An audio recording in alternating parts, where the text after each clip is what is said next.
It's beginning to look a lot like Christmas everywhere you go.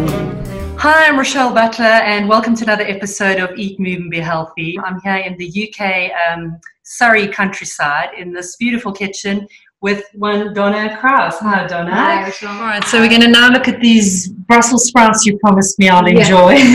You will enjoy. This is my air fryer. It looks like we're going to cook them in the air we'll fryer. cook them in the air fryer. It looks a bit. I call it Darth Vader. It does. So you have two buckets. Yes. Well, you have a bucket and you have a tray.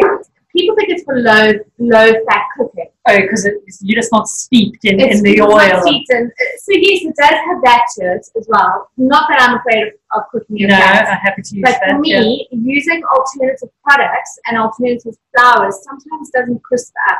So it gives that deep fried effect without deep frying. So already it's a little bit more appealing, these Brussels sprouts. There's bacon. There's bacon going into it. So I was involved with the photography of a recipe book for a great author called Dr. Karen S. Lee, and it's all about air fryer cooking. So I didn't know anything about the air fryer before I started. Look how crispy those chicken pieces look. So meats, like anything really. Fish fingers, you said. If you look in that book, you can actually bake a cake in it. Oh wow! You could pretty much do anything you could in the oven. You do an air fryer. And they're quite reasonably priced. I had a look actually since we chatted. I mean, it's so. Hang on, you rubbed some, you rolled around some extra virgin avocado oil. Yeah. So chopped up the bacon. Added that to this. Now I've never even cooked Brussels sprouts. Is there any preparation? They literally come out the bag. I've cut some in half, and I've cut some in half, some whole, and I've left some whole.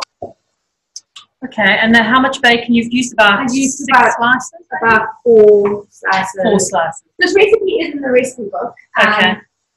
I may have deviated slightly from... Made it your own, but this looks like this is the kind of gadget that you can just make your own. Yeah. I mean, I think once you become comfortable with it, and you fiddle around. I know a lot of people have said to me they've bought an air fryer and they still don't know how it works. Yeah. And you really do need to find a recipe book like this where you can actually follow step by step and get an understanding of how it actually works, and then go from there.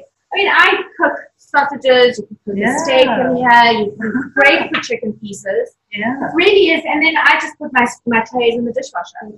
So it should be ready to so just transfer it into there. Into the basket. So like a grill, make sure it goes in.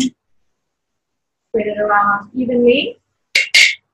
But they also heats up quite quickly, you know? It's got there quite quickly. And then we'll put in the timer for how long. How long is this going to take? This will take 15 minutes. 15 minutes. So you considered your meat is the big thing you work everything around, right? So the turkey or the roast, whatever you decided to do. So this is 15 minutes. You've already got your desserts ready. This is now in-house cooking. So you're not stressing about it. So what else can we put on our side? So we've got our Brussels sprouts and bacon. What other veg could we go with there? Well, I always like to do roast potatoes. You kind of have to, don't you? Yeah, you have to do roast potatoes. Could you not do your potatoes in there? Of course, I do my roast potatoes in here as well. Okay. I am terrible at making roast potatoes in the oven. Yeah. They always come out soggy. They never come out crisp. Maybe I don't use enough oil. I don't know what the problem is. So last year I actually made my roast potatoes in here, and they were amazing. My family was like... Okay, so in that case, if we're going with air fryer, you do the potatoes first, then you do these. Yeah. So I guess the potatoes are a bit longer, right? Yeah. I'll do the potatoes in here. So potatoes, the Brussels sprouts. What else are we going with our main course here? I like peas. I'm a bit of a peas. That was a good bit more green. Peas with gravy is always a good one. Oh, and the gravy. Yeah. Now the gravies. I use tapioca flour or arrowroot flour. Arrowroot's got very similar properties to what corn flour do. Yeah, I use that to thicken. And then also I find that you get less lumps with it. Because once you've got your juices and they're nice and warm and they're nice and hot and they're in a saucepan on the stove, I mix a couple of teaspoons of arrowroot with some. I make a paste with a bit of water, and then I add the warm juices so in the small bowl, I'll pour the juices into the small bowl. The paste that you've made. Into the paste, mix it up quickly, and transfer all of that back into the pot, and then stir it. And that's how you don't get the lumps. So that's super easy then. So that's you've gotten up in the morning, put your meat in for however long, and you've got to work that out. You can do your meat the day before, or 2 days before. It's, and then what? Then heat up? And then heat it and do the final stages of the cooking and the crisping and the browning.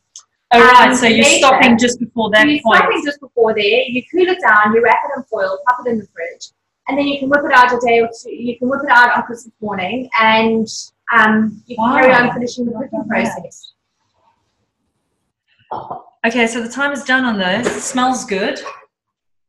Oh, there we have crispy. Can you have how crispy that is? We have our crispy Brussels sprouts. Wow, that is.